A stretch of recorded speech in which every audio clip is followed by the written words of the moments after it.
Hello, and welcome back to Introductory Electromancy. In the last episode, we talked about inductors. In this episode, we will discuss transformers and diode bridges. Now, your friend the transformer. Transformers are effectively a specialized type of inductor. You will recall from our previous discussion that an inductor is usually some kind of ferrite or iron core with wire wrapped around it. The current flow through the wire causes a magnetic field to form. As this magnetic field forms, increasing or decreasing in strength, it tends to cut across these wires of the winding and produce a voltage. Now, if you wrap a second coil of wire around the same core, this is not a very elegant diagram. If you wrap two coils of wire around the same core, then changes in current in one will induce the same voltage in it as they would for a regular inductor, but they will also induce a voltage in the second set of windings. This enables you to create a transformer.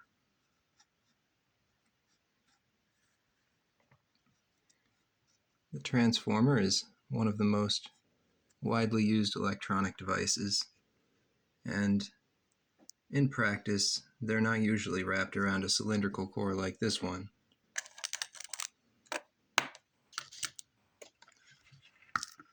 Here is a power converter that I have lovingly disassembled by smashing it on the pavement so that we can look at its internals and how it works. Now, I have, in the process of opening it, damaged the actual connections to the input.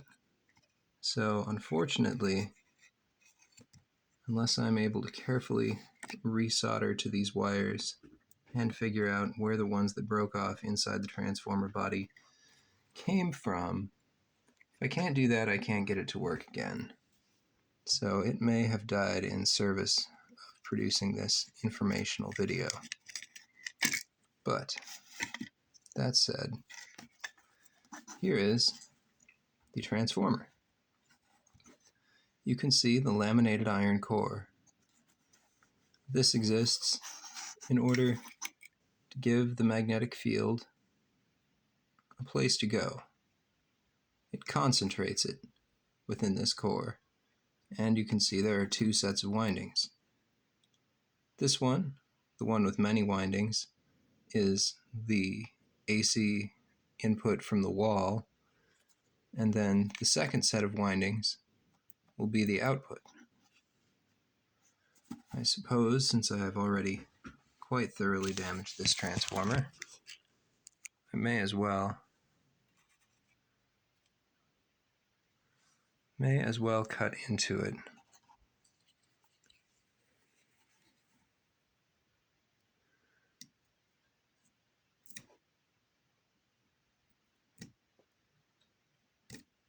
So that you can see what is going on more clearly.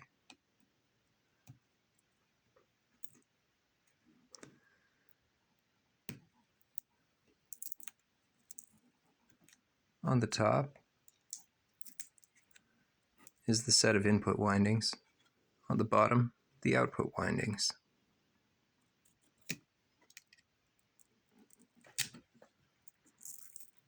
You can see that the input windings are much finer.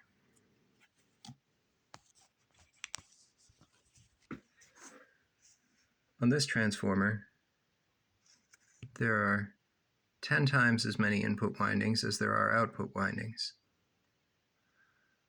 This makes it so that any alternating voltage applied the input windings will produce 1/10 of that voltage at the output. This is reflected in the rating of the transformer.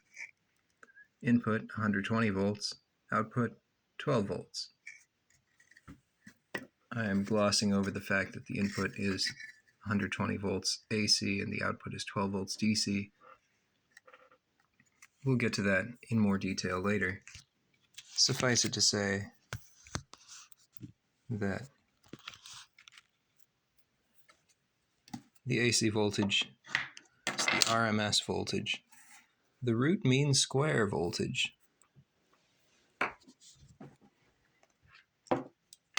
Let's get a fresh sheet of paper.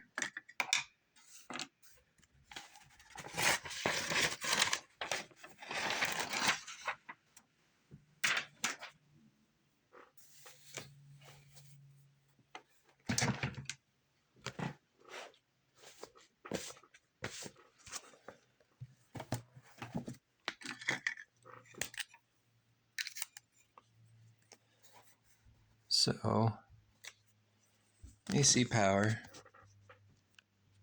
is typically supplied in the form of a sine wave. Something like this.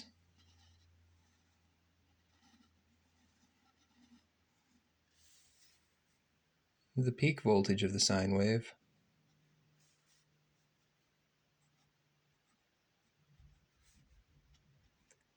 is the square root of 2 times the RMS voltage. RMS stands for root mean square, and we could go into a long explanation of the math,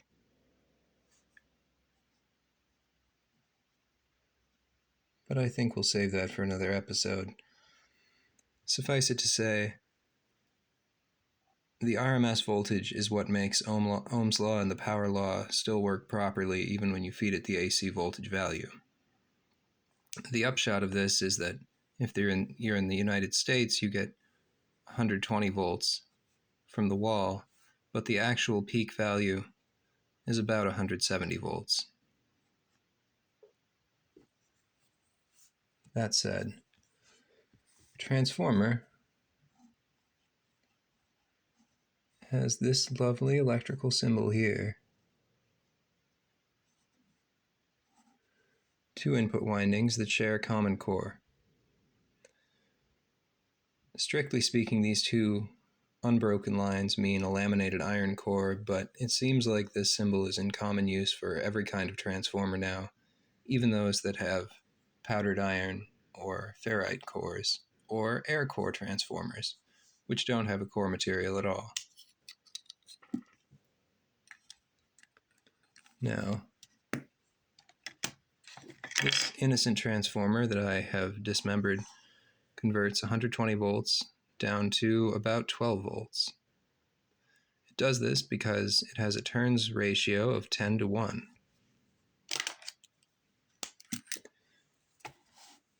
A transformer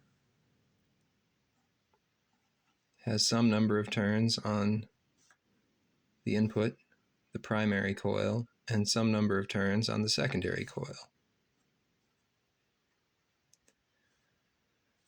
In this case, a 10 to 1 transformer will take 120 volts AC and convert it to 12 volts AC. That is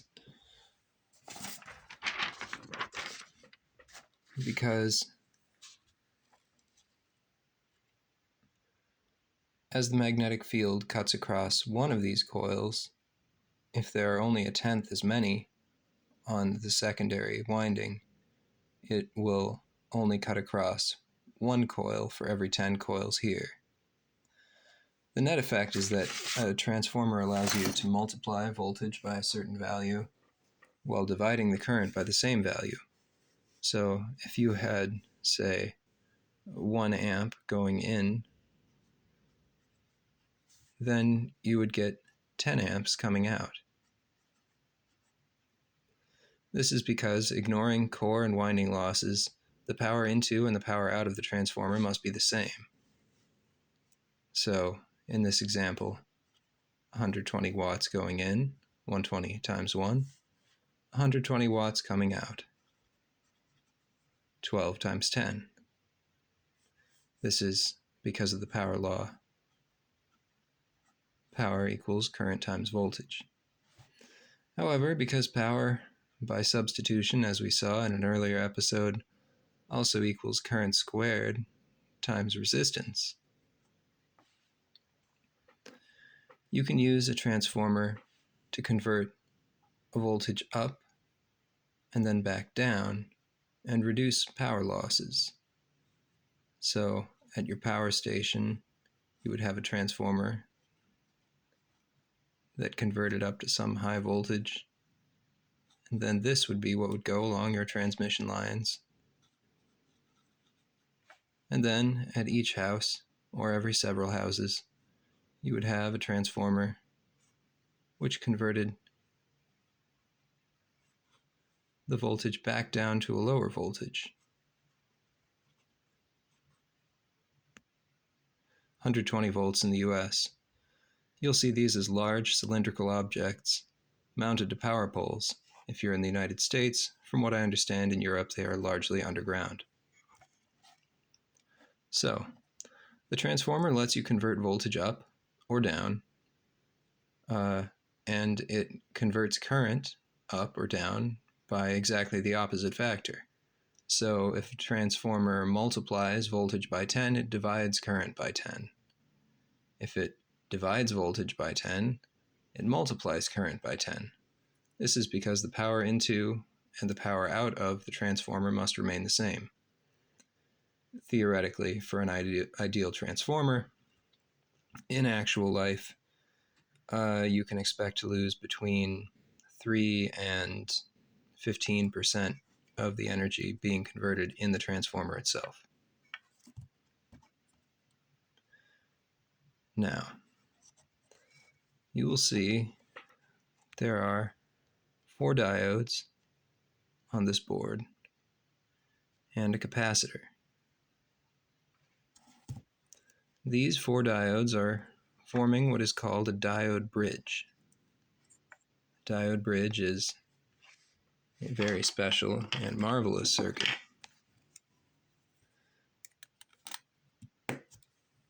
Let's look at how it works.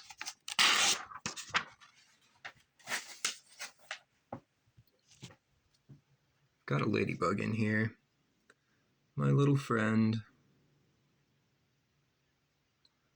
Indeed, it is difficult not to be distracted by the small insects. It's also the middle of January in Massachusetts. I do not know how this ladybug is alive, but it is my special little engineering friend. Now, about that diode bridge.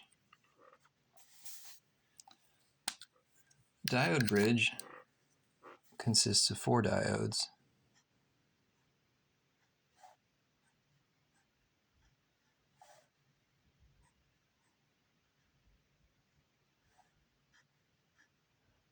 Arranged in a pattern like so.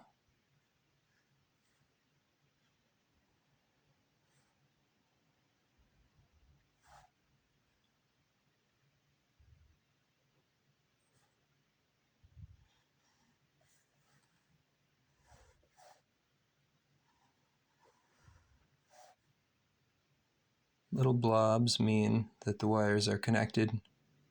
If the wires simply cross without a blob, they are not connected.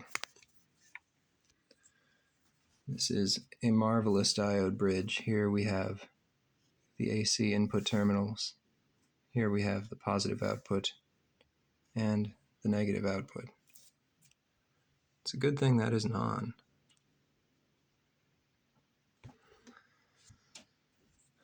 Now, what happens when you apply a voltage to this input? Well, it depends on which way you apply the voltage. I'm going to redraw this circuit 2 more times so that we can look at what happens with each of the applied polarities.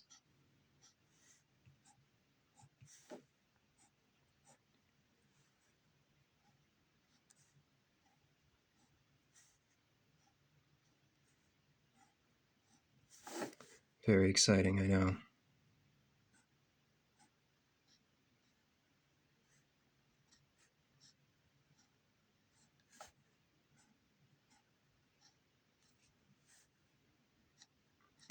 It's also my intention to build one for you on the breadboard.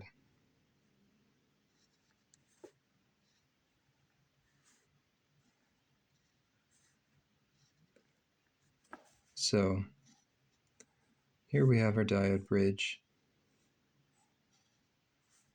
I'm going to attach a load to it, a simple resistor.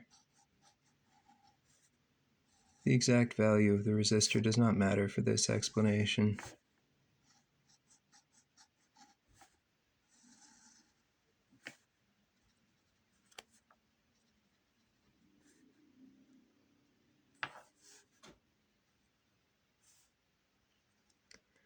Instead of an AC power source, I'm going to draw a battery.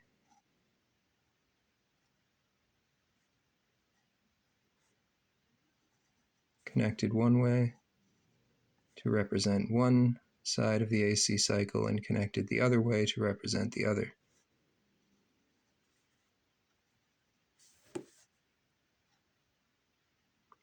I'm also going to be using conventional current for this explanation.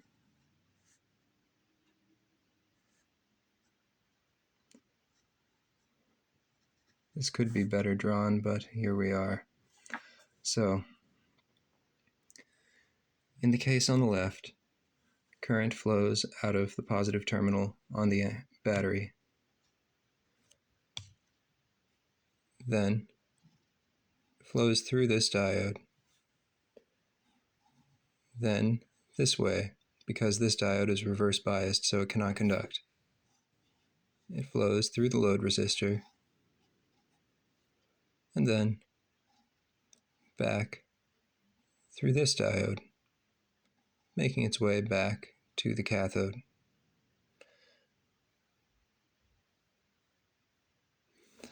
Now, when the battery is connected this way, which is backwards with respect to the first one, current flows out of the anode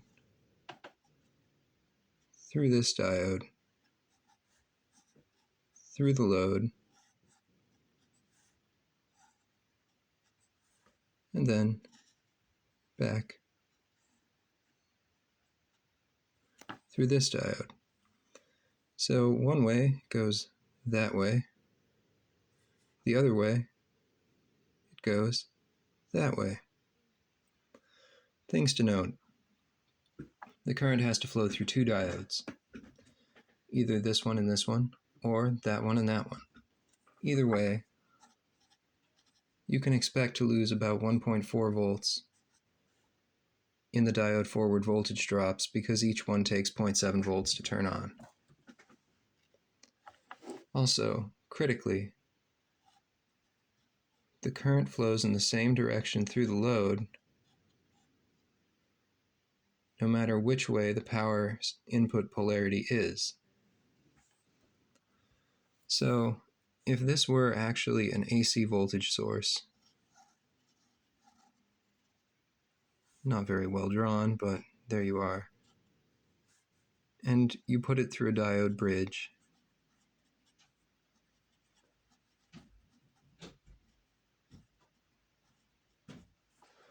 then on the output, what you actually get is something that looks like this: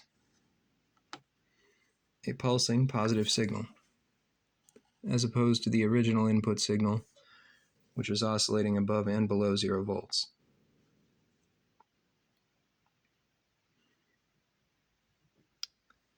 This pulsing positive signal is not particularly useful for driving most types of electronic devices. In fact, it has to be smoothed out. So, the way you smooth that signal out is with a capacitor. Now,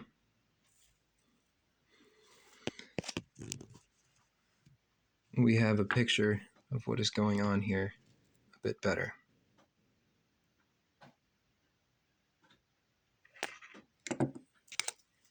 You have the transformer, which reduces the input voltage down to a usable level. Then you have 4 diodes, which function to flip the bottom half of the AC cycles up, producing a pulsed positive voltage. Then you have this capacitor, which we have explained previously. It stores charge, and so it functions to smooth out these voltage spikes.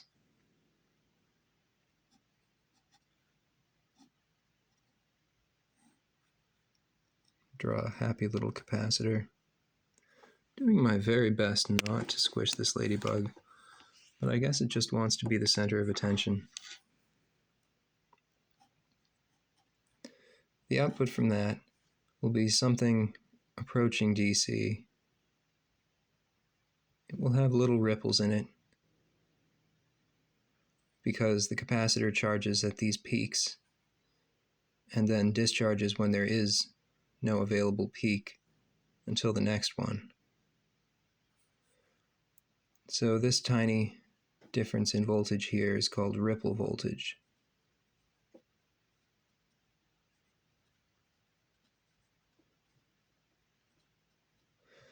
In terms of determining the capacitor's lifespan, what matters more is the ripple current, how much actual charge is getting shuffled into and out of the capacitor in order to maintain a relatively constant output voltage. But you're now in a position to understand the whole enchilada of how an old-style linear power supply works.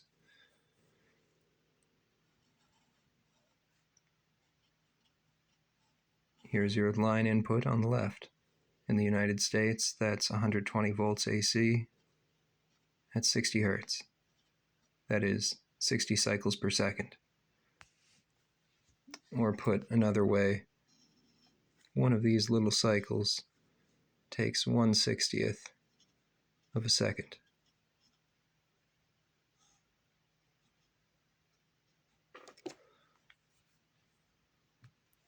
Then the transformer converts this voltage down to something more usable. In our example here, it is something like 12 volts.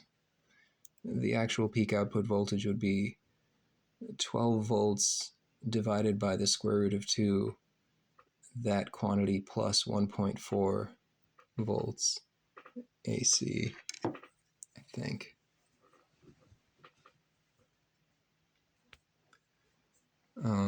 You might add the 1.4 before you divide it by square root of 2.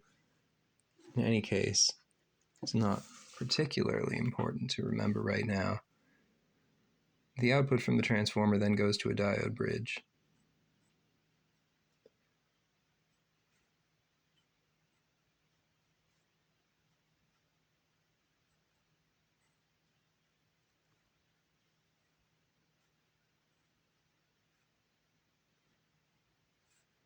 That diode bridge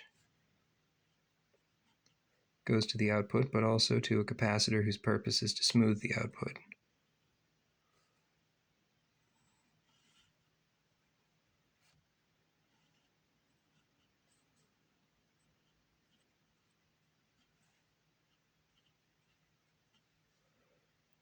And so this whole system lets you, dear viewer, convert alternating current to direct current and change what voltage it is.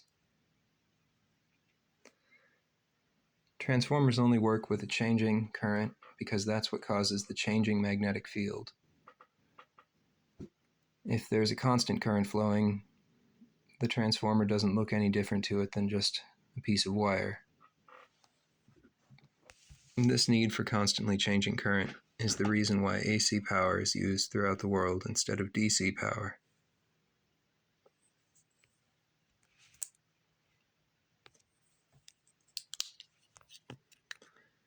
Now, some asterisks. First off, I am genuinely curious what the output voltage of this transformer would be. We know 12 volts is coming out of the whole thing. That'll equal 1.414, which is the square root of 2, times the AC power of the transformer, AC output voltage of the transformer, minus 1.4 volts for the diode drop.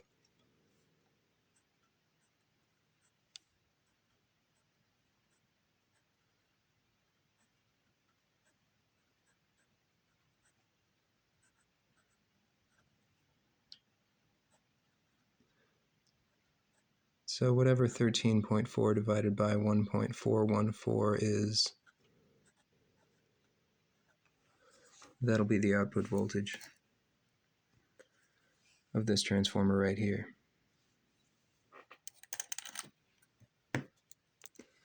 Little friend, you pick the most inconvenient locations. Alright, so this is the old style of power converter. It is simple, easy to intuitively understand, and heavy and inefficient. This thing can only output 200 milliamps, and it is filled with laminated iron and copper windings. So, how do we make it smaller and lighter? Well, let's begin by comparing this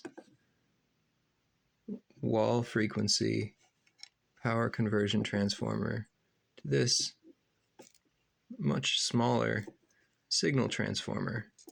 This smaller transformer is intended to operate at audio frequencies. If you use a higher frequency, you don't need as many windings on your transformer. And in some cases, you can get away with a smaller core, like this one has.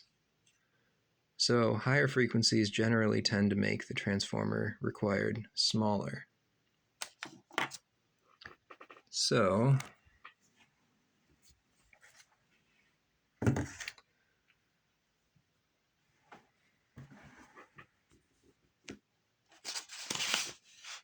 I know I set my example around here somewhere, not you, Ladybug. Though you are a fine example, it is no personal affront. This is probably what you are more likely to see in the current day and age. It is much lighter. This is a switching power supply. It outputs 5 volts. Its maximum current capacity is 1 amp. But it is smaller and lighter than the old style that was previously in use.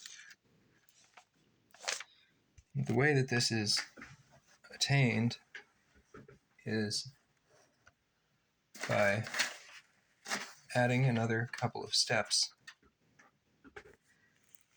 The switching power supply, rather than putting the transformer first, simply connects the power line input directly to a diode bridge and then to a capacitor, which produces something like 170 volts DC in the United States.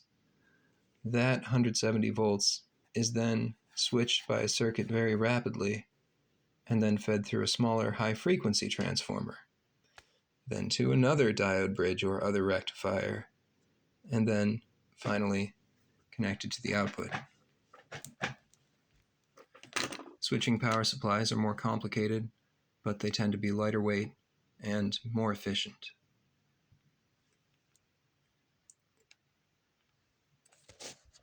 Originally, they were rare and expensive, but now they are common and indeed all over.